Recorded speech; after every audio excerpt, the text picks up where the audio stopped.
Salut les gars, bienvenue sur la route. Bon, aujourd'hui c'est une vidéo qui sort de l'ordinaire parce que ça va être une vidéo face cam en intérieur. De toute façon, aujourd'hui, vu le temps qu'il fait, bon, je comptais pas bien aller rouler.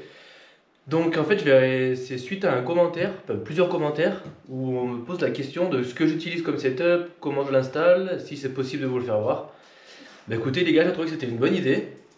Alors c'est pour ça que j'ai tout préparé devant moi là. J'espère que j'ai rien oublié.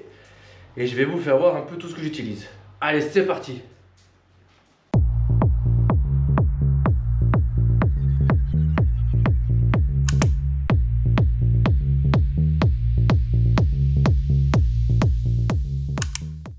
Bon déjà, il y a la GoPro. C'est la GoPro Hero 12. Je vous la filme avec le portable parce que c'est plus facile, je ne vais pas tout démonter. Avec le Media Mode en fait. Le Media Mode, c'est ce qui permet de brancher derrière un micro, le micro en jack, je vous ferai voir ça après. Et aussi j'utilise celle-ci, l'Insta360, ça c'est plus pour tout ce qui est Instagram, YouTube Short et tout ça. Donc voilà, ça c'était pour les caméras les gars. Ensuite, qu'est-ce que j'utilise d'autre? Alors, pour mon casque. Alors désolé, je ne l'ai pas nettoyé. Il est un peu crade, j'avoue. Mais voilà. Alors, là, ça va être pour fixer la caméra sur le casque. Alors, beaucoup de gens utilisent ce qui est vendu en fait avec la GoPro. Hein. C'est les fixations 3M. Vous voyez, derrière, vous avez juste un autocollant à enlever. Puis c'est une fixation très forte en 3M qu'on va venir coller sur le casque devant ou sur les côtés. Seulement, le mien, il est trop, je sais pas si ça se verra, mais il est trop élancé, donc c'est pas possible. Alors je sais qu'il existe une espèce de pâte à fixe qu'on vient malaxer, bien chauffer, puis coller entre le casque et la fixation là, qu'on vient coller là. Mais j'avais pas envie de faire ça sur mon casque. Alors j'ai trouvé une alternative qui pour moi est pas mal du tout. En fait, c'est une fixation comme ça, vous voyez, en PVC, qui est simplement tenue par des ficelles qui passent à l'intérieur, là. En fait, je viens la fixer devant sur le menton de mon casque. Ça bouge pas d'un mille. Et je viens plugger ma caméra après dessus quoi. Voilà, ça évite de bousiller son casque, de le salir ou quoi. Moi je trouve ça. Après c'est pas super beau, hein, c'est pas esthétique. Mais après tout, je m'en fous un peu. Donc voilà. Ça c'était pour la fixation de la GoPro. Donc je vais vous refaire voir un petit peu. En fait c'est vraiment un truc en PVC. Et après dessus on vient attacher ça en fait. Hein, c'est le clip. Après le clip de la GoPro. Quand même, le clip est dedans, là, clac. Voilà. Si je le fais tomber, clac. Et après avec les vis, ça vous savez sûrement faire, on visse la GoPro dedans, on met l'angle qu'on veut, on serre tout, et la GoPro elle est fixée. Bon ça c'était pour la fixation de la GoPro, ça c'est bon, le casque on le reprendra après. Alors après, la partie pour moi qui est la plus importante, c'est pas forcément la vidéo, parce que même avec une vidéo un peu moins élevée, genre 1080p ou quoi ça passe, mais si le son est dégueulasse, moi personnellement ça m'intéresse pas, je regarde, j'ai du mal à me concentrer sur une vidéo dont le son est grésille ou sature ou est pas terrible quoi. Donc moi j'ai essayé plusieurs micros et en ce moment je suis avec le Zalman, voilà, vous voyez, il ressemble à ça, un micro tout plat. C'est le Zalman ZM Mic 1 je crois de mémoire, mais si je vous mettrai le lien dans la description de là où je l'ai acheté sur eBay. Une vingtaine d'euros ça coûte.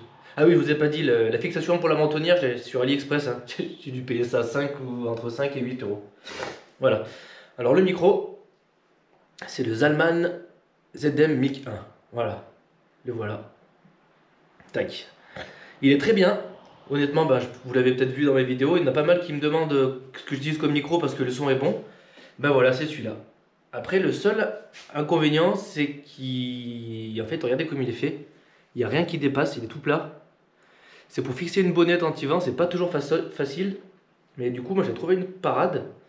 Je me suis acheté ça sur Amazon. Bon, ça coûte une misère, hein. Il y en a peut-être une trentaine de bonnettes dedans, assez grosses. Et en fait, ce que je vais faire, c'est que je vais en sortir une, je vais vous faire voir en direct. En fait, ce que je fais, c'est que je vais venir faire une petite entaille de ce côté, une autre derrière, de façon à l'ouvrir en gros, mais pas en plein. Hein. Ensuite, je la pose sur le micro. Et avec un chouchou à ma fille, je viens faire des tours. Hop. On va essayer de faire ça comme il faut. On va essayer de faire ça comme il faut. Voilà. Voilà. Et là, avec l'élastique, ça bouge plus. Donc ça, c'était pour le micro. Voilà. Bah écoutez, je crois que niveau présentation de ce que j'utilise comme matériel, c'est tout. Maintenant, je vais vous faire voir comment moi je fixe le micro dans mon casque. J'ai de la chance parce que c'est pas trop compliqué. Et c'est vraiment un coup de bol que j'ai eu, parce que j'avais pas, quand j'ai acheté mon casque, j'avais pas prévu de faire du motovlog encore. Alors regardez, ce que je fais moi, c'est que bah, bien évidemment le micro dans le casque, il faut qu'il soit près de la bouche. C'est mieux que de le mettre loin, derrière, devant, dessus, bref. Faut bien penser à fermer l'aération du menton devant là sur le casque, sinon ça va faire une prise au vent et ça va être insupportable au micro. Donc ce que je fais, c'est que moi je vais le mettre dedans là. Vous voyez, côté gauche. Après, en fait, il m'arrive là quoi dans le casque, vraiment à côté de la bouche. Du coup, c'est super propre et ça évite de parler trop fort. Donc pour ça, pour l'installer, on va peut-être passer sur cette caméra, ça va être plus facile. Attendez, je vais mettre le chiffon pour parier le casque. Voilà, je sais pas si ça sera mieux, on va voir. Donc ce que je fais moi, c'est que je déclipse la mentonnière. Vous voyez, hop, je l'ai fait sauter là déjà avant le début de la vidéo pour gagner du temps. Voilà, je la fais sauter. Je fais passer le micro dedans. Voilà. Tac. Une fois que le micro est passé, on reclipe tout ça.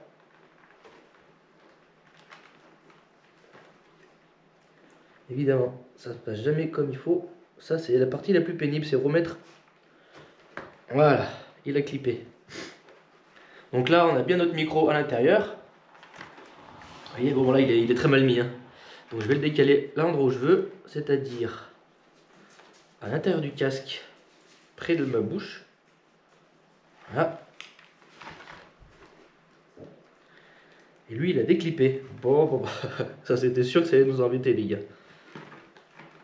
Voilà, bon, le micro il est bien fixé cette fois, j'y suis arrivé. Donc ce qu'on fait, c'est qu'on le rentre dans le casque, tout doucement, pour pas le faire sauter cette fois. Voilà.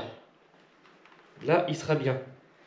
Moi, ce que je fais, c'est que je le mets à l'intérieur, vraiment au milieu, à ce niveau-là, un peu au milieu, vous voyez, pour que ce soit bien positionné, pas trop en haut, pas trop en bas, pour pas qu'il prenne trop le vent. Voilà, et après, il nous reste l'histoire du câble. Qu'est-ce qu'on fait de ce câble? Alors, je sais que pas beaucoup déroulent tout, démontent tout leur casque, en fait, un peu comme un intercom, et font des tours de casque, et puis finissent souvent même par enrouler autour de la caméra le surplus. Moi, ce que j'ai réussi à faire, c'est que je laisse attacher le câble, je prends juste ce que j'ai besoin pour aller à ma GoPro, tac, et j'ai la chance de pouvoir le caler dans la mousse de mon casque en fait. Et ça se voit plus du tout normalement. Si je l'avais bien comme il faut, hop, vous voyez, on voit rien du tout. C'est parfait, il y a juste le micro qui sort. Je le fais passer par là, on peut le dire, et après je viens le brancher à la GoPro. Bon, évidemment, la GoPro, je peux pas la brancher là parce que je suis en train de filmer avec, mais vous avez compris le truc. Donc voilà, là le micro est branché, ça c'est fixé. Il reste plus qu'à mettre notre GoPro sur la fixation, brancher le micro, et après c'est parti. Et oui, une chose importante que j'ai oublié de vous dire, les gars, je pense que vous le savez, mais je crois que c'est à partir de la GoPro Hero 5, elles ont plus de port jack intégré. Donc c'est pour ça que moi j'ai acheté le Media Mode. Mais il existe aussi juste simplement un adaptateur jack qu'on branche dessus. Mais bon, je trouvais pas ça très ergonomique, ça fait un truc un peu plat, un adaptateur quoi, on va devoir brancher en plus sur la GoPro. Et au niveau de la fixation et tout, c'est galère à fixer. Donc moi j'ai préféré prendre le Media Mode qui est un peu plus cher, certes, mais en plus qui me permet de me filmer comme ça parce qu'il a une prise de son externe avec une bonnette. Si on fait des vlogs ou quoi un jour, on a déjà un minimum de qualité sonore. Voilà. Et les gars, c'était une première pour moi de me filmer en face cam. Pas super à l'aise, je dois l'avouer. J'espère que j'ai rien oublié de vous présenter. De toute façon, je lis tous vos commentaires. Donc si vous avez d'autres questions, n'hésitez pas à me la poser dans les commentaires. J'y répondrai, bien évidemment. Moi, je vous laisse là-dessus. J'espère que ça vous sera utile. Moi, je sais que j'étais bien content de trouver des tutos comme ça à l'époque. Enfin, à l'époque, il y avait 10 ans. quand j'ai commencé avant ma première vidéo. Ça m'a bien servi. Donc ben voilà les gars, moi je vous laisse là-dessus. Je vous dis à bientôt, cette fois ça sera sur la route comme d'habitude. Prenez soin de vous, allez ciao.